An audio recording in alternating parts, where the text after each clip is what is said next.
I'm Sophie Tanner and I am a sologamist. A sologamist is someone who's married themselves. Why would you do that, you may ask?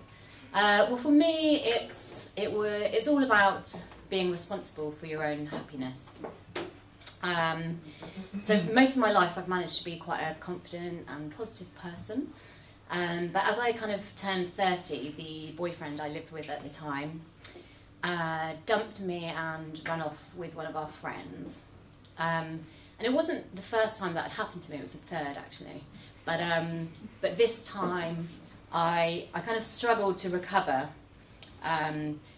because, you know, when the person you sort of love and trust the most, the person whose happiness you put before your own even, and the person that kind of knows you inside out, when they turn on you and lie to you and reject you and choose someone else, you can't really help feeling, well, it's kind of your fault.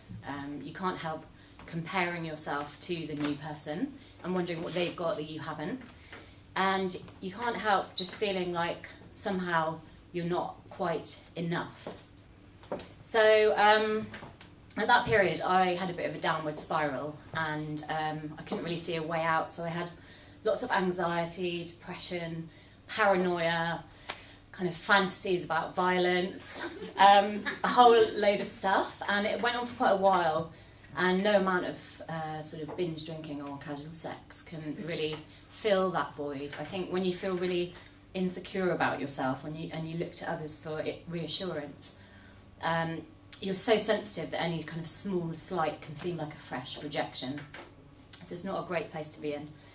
Thankfully, several months down the line, I woke up one morning recovering from flu, and I was sat in bed looking around my bedroom, and the sun was shining through the window, and I suddenly just had this sense of my natural optimism, myself, returning, and it was just, I was so grateful to feel that. And it was kind of, I felt like I needed to jump up and celebrate, because it felt like such a revelation to have this feeling. I suddenly thought, you know, actually, I'm not the loser here. He is. I have got a great life. I love my friends, I love my family, I love the city I live in, I love my job, and more importantly, I love myself, and I always have. And I just wanted to celebrate this feeling, because in society we have so many ways to celebrate romantic love. We have so many ways to celebrate finding the one, being in a relationship, getting engaged, getting married. The whole world congratulates you and applauds you when that happens.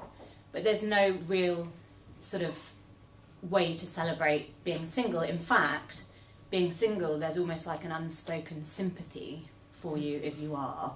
You know, kind of, what's a lovely girl like you doing on your own? Or, you know, the perfect person's just around the corner, don't worry. It's like, I'm not worried, okay? So you sort of feel like you need to feel sad and that you can't be happy alone without your other half to complete you.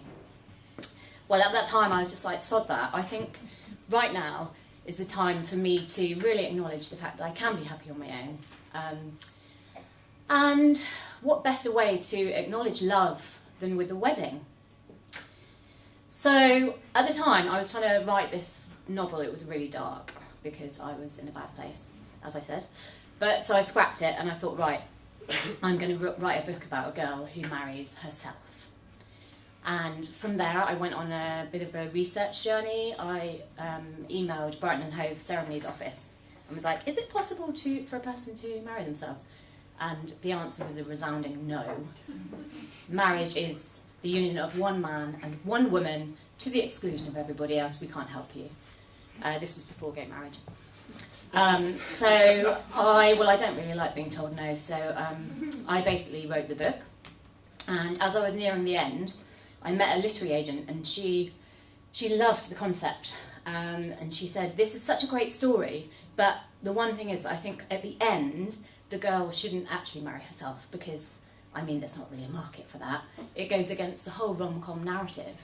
And I was like, well, yeah, that's the point. Like, I want to go against the rom-com narrative. I want to redress the balance between self-love and romantic love, because there's not a book about self-love. So she was like, So I thought, okay, I'm going to test the waters myself. And because I'd grown so fond of the character, I thought, in solidarity, I'm just going to marry myself. So in 2015, in the summer, as part of Brighton Fringe Festival, I had a self-wedding ceremony here in Brighton. And I had a bunch of bridesmaids wearing all different colours. We danced through Pavilion Gardens to the sounds of Kendrick Lamar's I Love Myself. My friend dressed up as the Pope, and my father gave me away to myself. And my dog was the ring bearer. And yeah, basically I in front of friends and family and strangers, I went through my vows, which I had adapted from the plural wedding vows to the singular. And they made just as much sense. You know, kind of committing to accept my failures and mistakes and to embrace my dreams and to be my own best friend.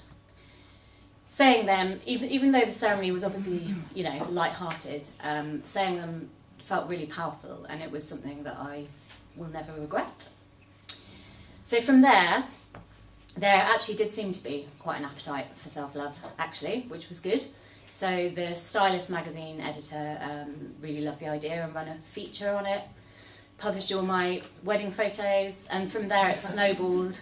So I had kind of interview requests from like radio shows and nationals. I was on this morning talking to Eamon Holmes about masturbation accidentally. But that's another story. And from all around the world, we had I had like kind of contacts from just really lovely people and academics and journalists, and it was so great. And last summer, an editor contacted my agent and said, I think now is the time to talk about self-love. We want to offer you a book deal. So for the past year, I've sort of been reworking the story with her, and it's now out on Amazon and it's available in May. So yeah, I called it, to adulterate Jane Eyre's words slightly, I called it Reader, I Married Me. But what I wasn't expecting on this kind of journey of self-discovery was the fact that it's actually really quite hard to so openly make such a grand gesture of self-love. And actually opened a bit of a can of worms because, strangely, there was also quite a lot of hostility and aggression, way more than I would expect, a lot of trolling.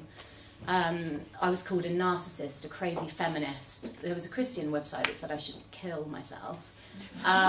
Men were saying like, oh, she's so fat and ugly, no wonder she'd marry herself, like no one would touch her with a barge pole, and all this. So it was kind of like, I was quite confused because I thought, well, there's nothing more harmless than loving yourself, surely. But in kind of having those discussions and fighting my corner, it made me even more kind of to realising the depths of what it is to love yourself. You know, the fact that narcissists, well, they don't love themselves at all. They're actually very insecure. They're obsessed with their self-image. They're obsessed with what people think about them. And they're incapable of having proper relationships with other people. Whereas self-love is the opposite of that. It's about being secure, about being happy, despite what other people think. Also, the whole kind of marrying yourself thing, it is, I had to sort of keep explaining that it's about my relationship with myself. It's not about my relationship with other people. It's that whole idea of, you know, redressing the balance between self-love and romantic love. And actually, if you've got a good relationship with yourself, then you're probably generally going to have a good one with other people. So, in doing all this, I have finally, I feel like I'm a bit of an ambassador, hence my joining with Sophie for self-love. And I just want to share a few lessons that I feel like I've learned. So, how do I love me? Let me count the ways. So, number one, I would say it's an awareness. So it's being really aware of what's going on in your head and what's going on in your body, and being really aware of the responses that you have to your environment, to other people in your lives. It's also, number two, about acceptance, because obviously we're always going to fail and make mistakes because we're human. So, you know, we're never going to be perfect. And accepting that and knowing that there are some things you can change and some things you can't control is going to make you happier. Number three is compassion. So I feel kindness should begin with the self. So to really take care of yourself physically, and mentally, to forgive yourself, to understand why you do what you do. That can really help with compassion for other people. Number 4, I would say, is about presence. So in this kind of crazy, overstimulated world, we're always chasing the next big thing. And I think it's really important to bring it back to just focusing on each moment and enjoying an ease of being. And then finally, number 5, I think self-love is about gratitude. It's about really, really wanting what you have and not having what you want. And it's about giving up that sort of search for happily ever after and appreciating the happily ever now.